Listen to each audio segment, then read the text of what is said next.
Hey, gang, welcome to Wicked Weather. I'm your host, Pete Lovasco, and we have a great show for you tonight. We're going to be talking about the upcoming winter. We might even throw in a little bit of tropics in our early stanzas of the show perspective, because tropics may be heating up in the next week or so, and I'll bring that up with my guest as well, Anthony Siciliano, which I'll be bringing on in a few seconds. I just want to let you know, thank all our sponsors out there. Rolling Hills Asylum in Batavia, New York.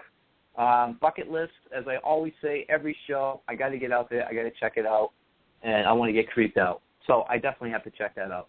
And also, Lake George, New York, Fort Williams, Henry, great place, and that's another one where I want to take some friends out to sometime and get out there.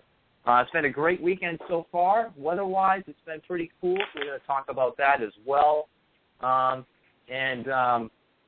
We had the Gloucester Waterfront Festival today. I was down there today, and I actually have my straw, they call it crushable or non-crushable hat that you can wear. So I got that on for good luck for my show. So it's been great, and now I'm going to bring on my guest, my buddy in West Bridgewater, Anthony Siciliano. Anthony, welcome to the show, buddy. Thanks for having me again, Pete. Pleasure. Dude, I love having you, man. I love having you, buddy. Hey, You're like I love being here. Guy. That's awesome, man. Thanks. Yeah. I got a lot of crap going on. What a weekend, though, as you were saying, huh? It seems like we've locked out most weekends. You know, this has been something, Anthony, as far as this summer's gone, and we'll talk about that in a few seconds. Yeah. But how's your weekend going for you so far?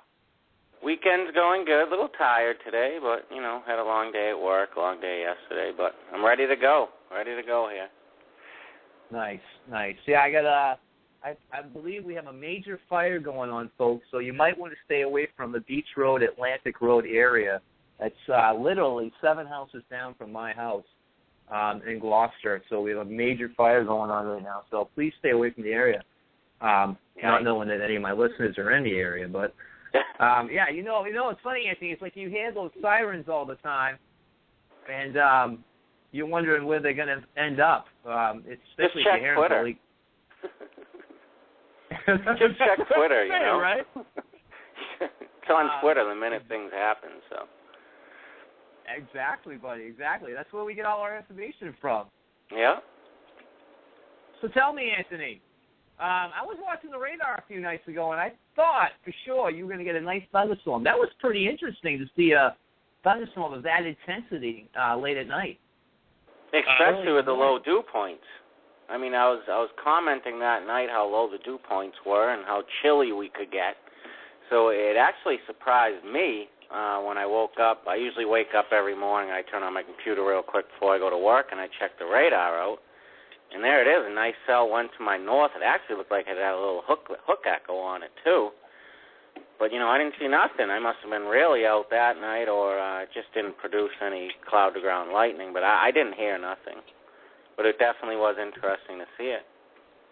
Yeah, it was really interesting. And I was actually keying that in on you when I was woken up at 3:30 in the morning for an alert, my weather alert. Yeah, system. Right near me, right overhead here.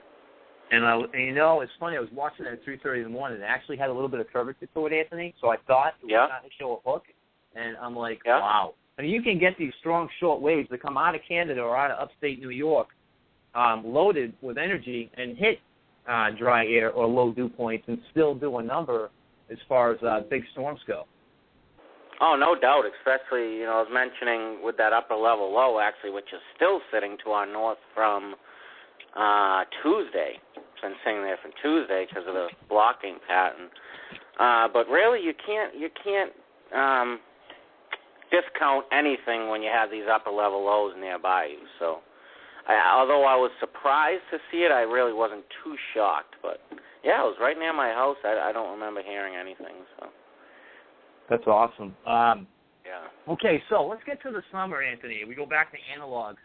Let's look back at 2013, 2012.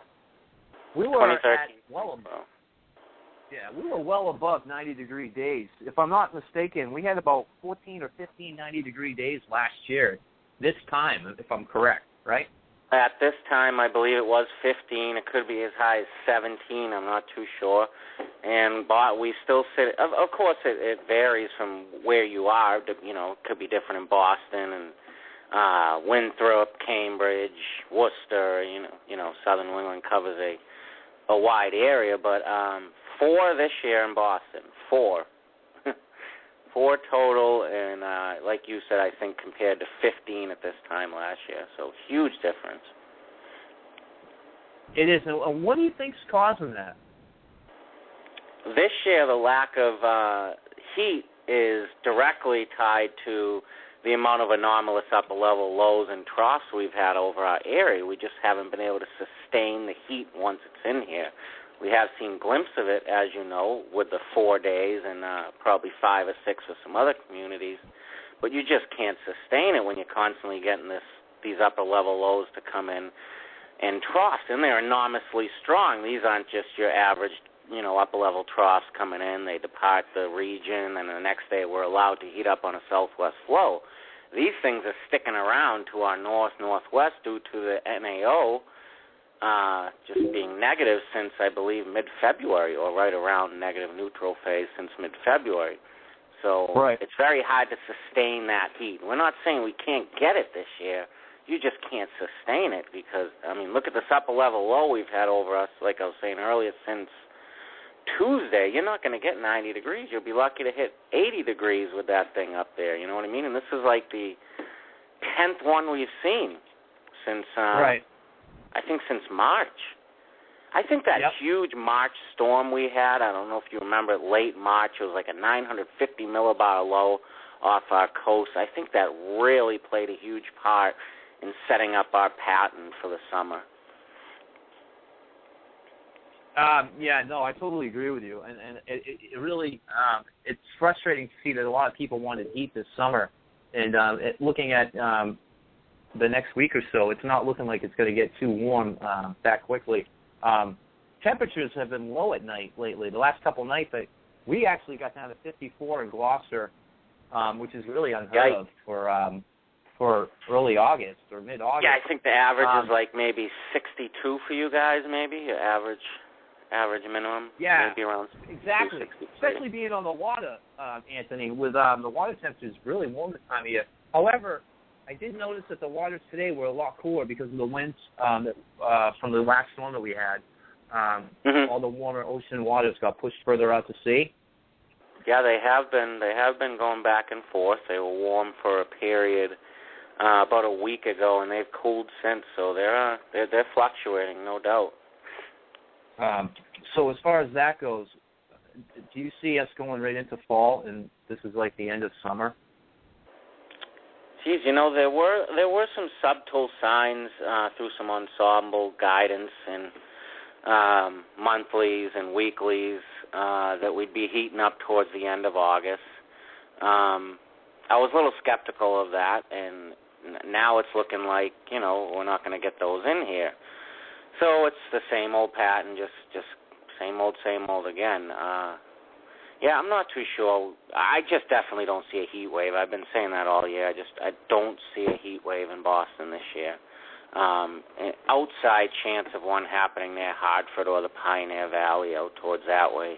Very outside chance, but I just don't see it this month. So you're left with a very short window. You're left with a very short window of early to mid-September where it could happen, but I mean, even in the hottest year, it's difficult to get a heat wave late August into September.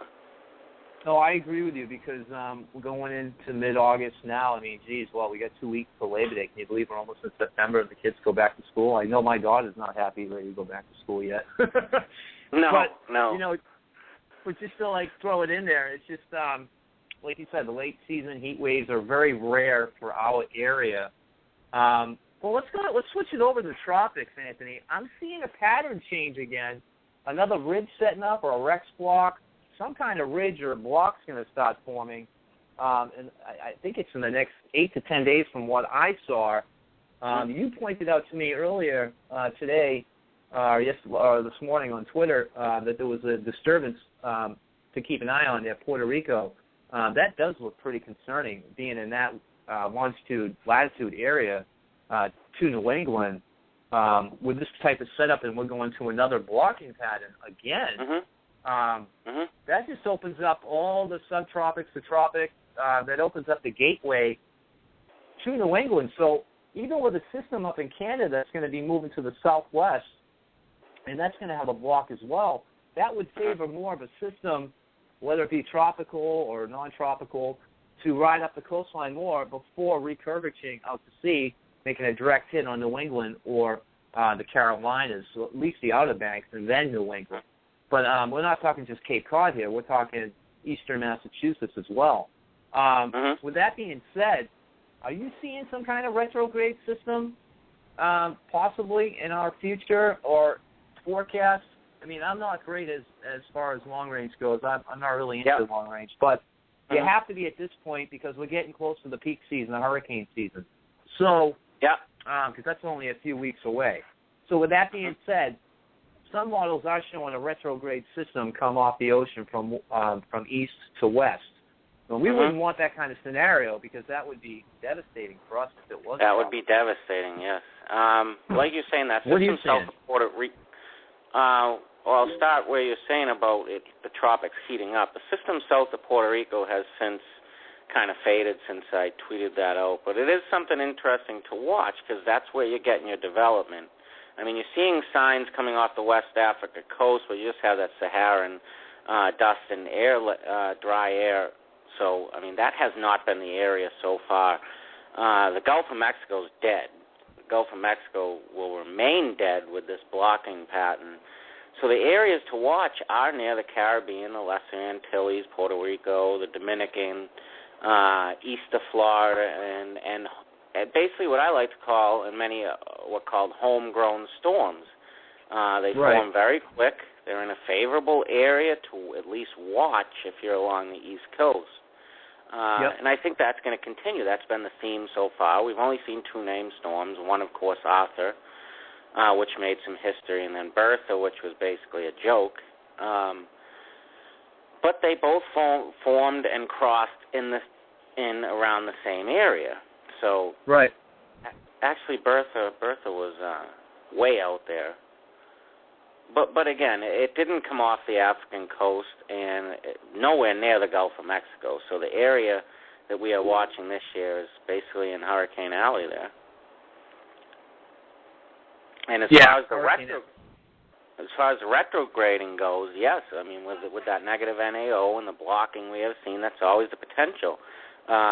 During Sandy, we had a negative NAO. The blocking was extremely strong. We had a high pressure off to our east-northeast.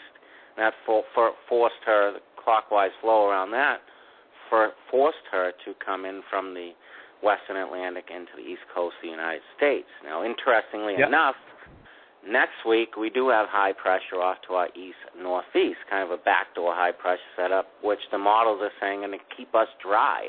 They're going to force everything to stay to our south into our southwest due to that clockwise flow around the high off to our northeast.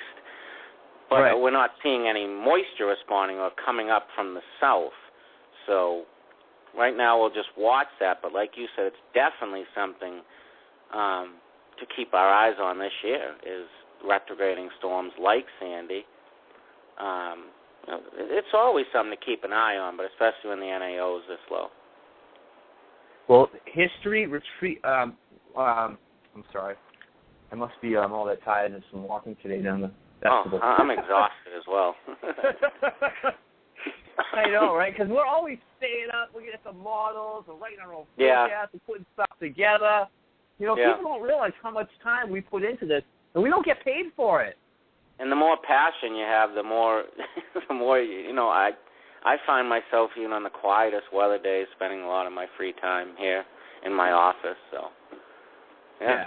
It's crazy. So with that being said, I have fishermen, friends of mine, and they get forecasts through NOAA.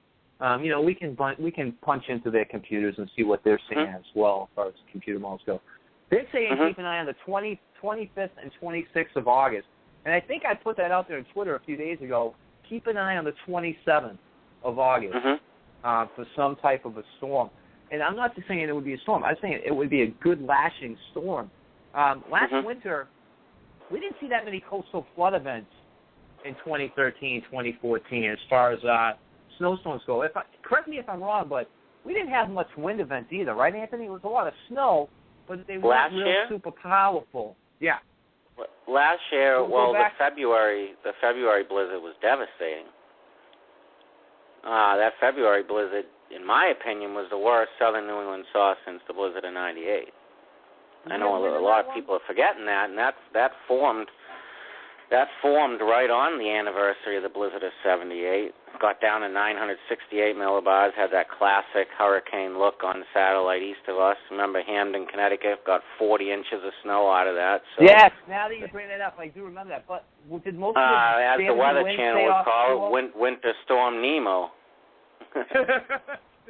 So, yeah, Nemo crushed our coastlines. Yeah. I'm wondering if we should start making our own names up for us weather enthusiasts, weather forecasters. I will have no names. There will be no name calling. So. No, I'm kidding. I'm making fun of the whole thing. I don't believe in name calling myself. Just call it either Class A storm, or Class B, or C, or whatever. Just like they have a Richter scale, just like they have the tornado scale, the fajita scale. How they have the Richter scale. Just have a scale as far as storms go. So people will know. I know BZ does that. They have their storm scale. They put up 1, 2, 3, 4, 5, which is great. So people know green, you're okay. Yellow, orange, take warning. But anyways, with all that being said, what's easy for them to do that though is they usually just forecast an area in and around Boston. Right. I get a lot of questions. What am I getting? What am I getting? Or like after a storm passes, my area got nothing, and this area got 4 inches.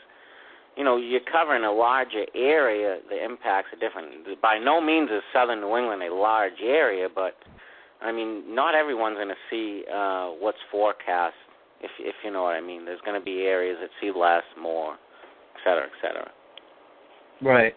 I like that idea of green, yellow, orange, red. If it's for a small area like Boston, if you're forecasting for one city, it's going to be very easy to make like an impact scale, like you just said. It is a very good idea, though.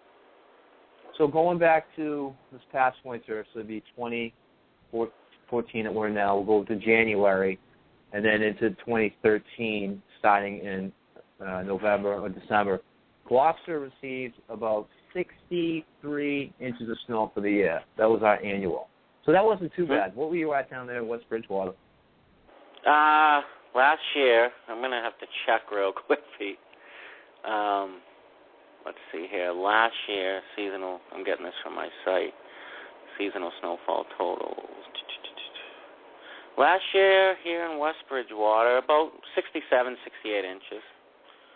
Okay.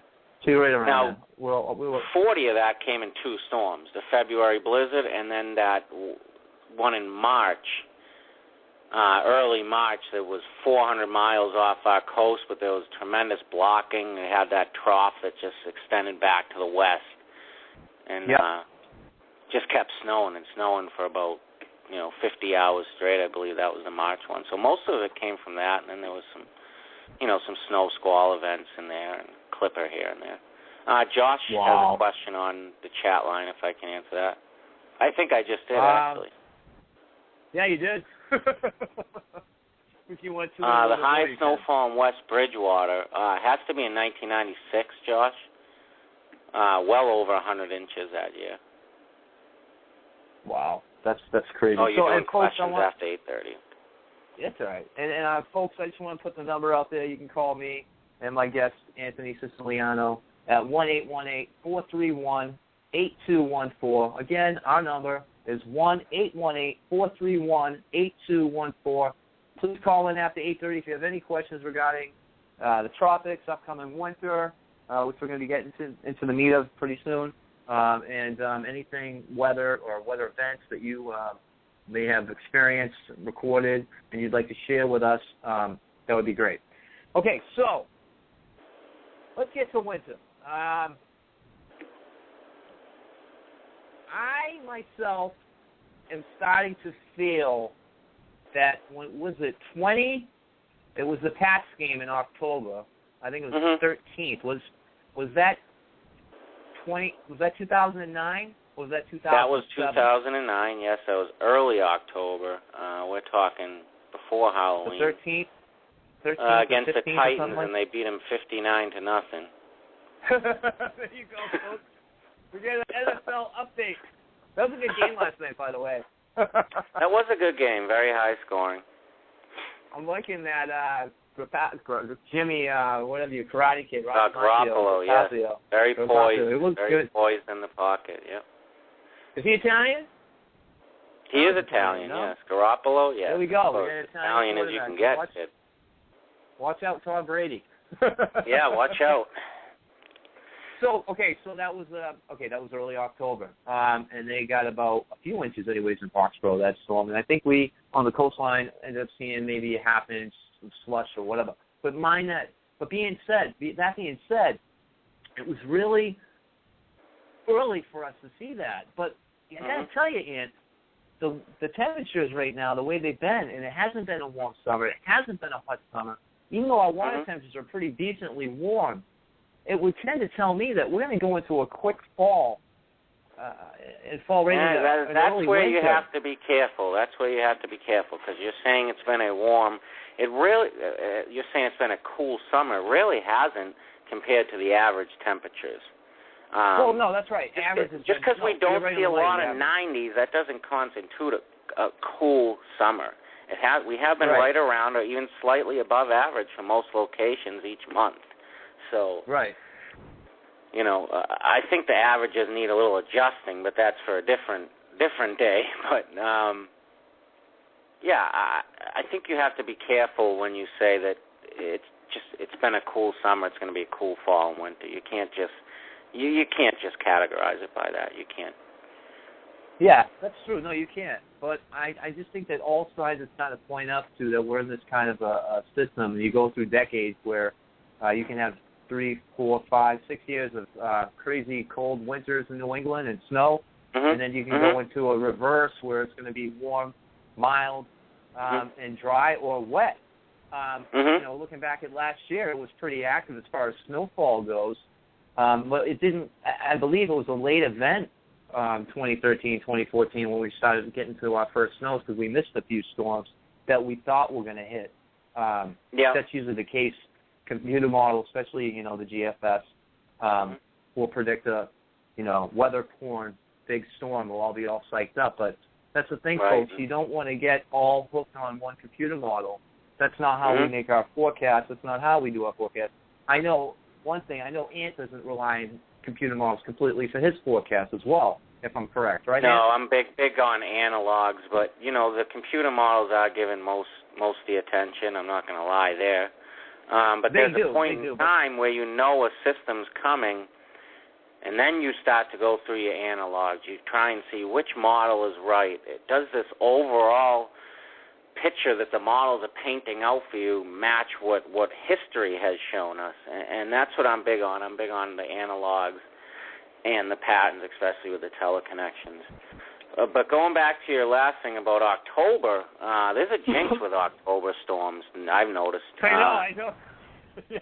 You don't want an October storm. If you want a snowy winter, you better hope that these things stay away in October. That's all I'm going to say. I know. You better hope they stay away. I mean, you want it to come in like it usually does, right around Christmas time. I mean, let's not rush the snow if you're a snow lover. I mean, these things, the average 6-inch snowfall in Boston, I think, is January 4th, maybe. I mean, someone might be able to correct me on that, but that's a long time. I mean, I can only imagine this year waiting and seeing on Twitter where the heck's the snow if it doesn't come till January 4th, which is the average time, you know what I mean? So I can only imagine the panic. So, as far as, I try not to get too hooked on, okay, if it's snowing early, that means it's going to be a snowy winter, or the snow isn't coming till late. We just can't make up the snow, you know what I mean? It doesn't go that way with me. Right. No, I mean, as you saw last year, even I mentioned it's starting to resemble 1996. We had such a busy December, January, and early February, and then it just croaked. It croaked mid-February to March, really. It just ended. Right. And I think we had a late, we actually had some snow early April, but that was nothing big. I mean, it didn't add too much to the totals. Right. Yeah, that's true. So looking ahead, as far as this October goes, what are you seeing for early signs as far as temperatures, precipitation, and even tropical activity? Because we can have tropical activity until November 30th, and some points even, can go on into the winter. We call them winter canes. Right.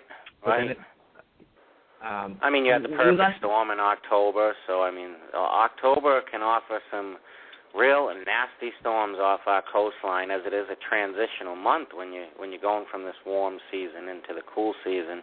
We saw that with Snowtober. We saw it with Sandy was late October, the perfect storm. Right. There have been some massive ocean storms in October. I'm actually pinpointing early October this year that we really need to be on our toes up here in the Northeast for tropical activity. I think that's the time period if we are going to see a tropical system of significance up here. I really like early October. You like early October? Early October for that, yes. Okay. Are you yawning? Am I yawning? Yeah. No, I'm not yawning. I heard you yawn. No. Well, these weekends go by too quick anyways. That's what it is. It's right they back do to go work by anyways. quick, yeah. You know what I mean? Do. So I got a question for you before we really jump into the winter forecasting and predictions, because that's what everybody's waiting for is our predictions. Yeah. A prediction's just a prediction, though. You know what I mean? If one meteorologist tweets out we're going to get 100 to 200 inches of snow, it'll get 500 retweets without them even explaining why we're going to get 100 to 200 inches of snow. So that's not my type of winter prediction, but I will do my best. Yeah. No, I'm not asking for that. But I asked you before, when you're at work and the storm's coming or something like that, you're looking at the sky, and your boss will say, "Hey, what are you doing?" You love the weather. So you want to keep an eye on what's going on with the weather. Well, myself, and again, I have called in sick a few times, not my previous job, but my past employment, because there was going to be a coastal storm, and I wanted to be around to experience it.